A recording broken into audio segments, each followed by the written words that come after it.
Everyone, গতকাল আমি আর আমার মা একটু বাইরে গেছিলাম, আমাদের কাজ ছিল।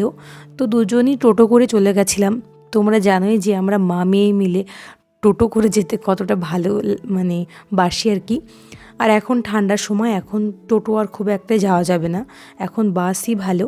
তো সেখান থেকে আমাদের একটা কাজ ছিল, সে কাজ কমপ্লিট করার পরে আমরা একটা দোকানে গেছিলাম আর কি। ওই দোকানে গিয়ে একটা স্টোল নেওয়ার ছিল মায়ের। তো অনেকগুলো স্টোল দেখার পরে মায়ের এই একটা পছন্দ হলো। তোমরা দেখতে পাচ্ছ প্রত্যেকটা কালার খুব সুন্দর ছিল, দাম বেশি এমন আহামরি ছিল না, কিন্তু জিনিসগুলো ভীষণ ভীষণ ভালো ছিল। আমি বললাম যে আমি আর নেবো না, তুমি একটা নিয়ে নাও, তাহলে দুজনেরই পড়া হবে আর কি। তো সেগুলো নেবার পরে আমি একটু পার্লার গেছিলাম। তো সেখানে গেলাম।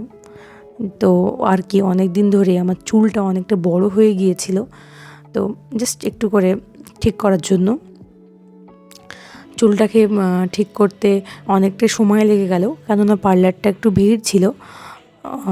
তারপরে আর কি সেখান থেকে আবার আমাদের সন্ধ্যা হয়ে গেল। আমাদের সেই দিন খাওয়া দাওয়া তেমন কিছুই হয়নি, আমরা একটু দেরি করেই বেরিয়েছিলাম। আবার আমাদের কাজ সারতেও দেরি হয়ে গেছিলো। ভাবলাম বারবার তো আসা হয় না, তাহলে একেবারে পার্লারে ঢুকেই পড়ি, একদিকে একেবারে দুই দিকের কাজ কমপ্লিট হয়ে যাবে। তারপর বাসে করে আমরা বাড়ি এলাম আর কি। আসার পথে একটু জিনিসপত্র নেওয়ার ছিল, সেগুলো নিয়ে বাড়ি চলে এলাম। আর কোনো ভিডিও করতে পারিনি। নেক্সট দিনই সকালবেলায় ভাবলাম যে ভিডিওটা তো শেষ করতে হবে, ব্লগটা একটু আকারে। তাই সকালবেলায় ঘুম থেকে উঠে ছাদের উপরে ব্রেকফাস্ট করতে এলাম। গায়ে রোদ পোহানো হচ্ছিল, আর ভাবলাম যে যেহেতু বাকি আছে ভিডিওটা, এটা কমপ্লিট করে দিই। তাই দেখো, রুটি, ডিম পোচ, আর ওই যে কালকে মিষ্টি এনেছিলাম।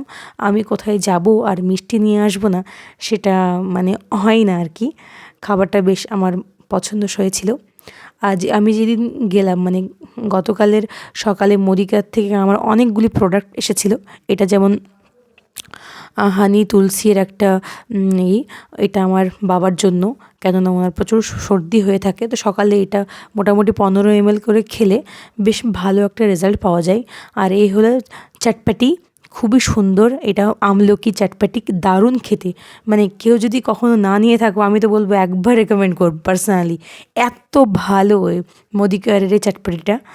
আর এখানে কিছু একটা আমার ভাগ্নের জন্য ফেস ওয়াশ ছিল, তারপরে ডে ক্রিম, নাইট ক্রিম যেগুলো লাগে সেসব ক্রিমগুলো ছিল আর কি। এগুলো আমার জন্য না, কেননা আমি আমার স্কিনের যেগুলো আগে ইউজ করতাম, আমার সেটাফিল থেকে শুরু করে সেইগুলোই করি, কোনো রকম চেঞ্জেস আসে না। না হলে আমার এমনি সেন্সিটিভ স্কিন, তখন বিভিন্ন কিছু বেরোতে পারে। আর এই যে ওয়াইপসটা, আরবান কালারের ওয়াইপসটা, এটাও মোদিকেয়ার থেকে একটু কস্টলি আছে, কিন্তু খুব ভালো, এটা আমি ইউজ করছি। তারপরে আমার জন্য এইগুলো চটপটি ছিল। তারপরে ওই যে হানি মধু তুলসীর যে মিশ্রণটা আর কি, এত ভালো। এর আগেও একটা খাওয়ানো হয়েছিল আমার বাবাকে, তো খেয়ে 15 দিনের মধ্যে মোটামুটি অনেকটাই ঠিকঠাক ছিল আর কি।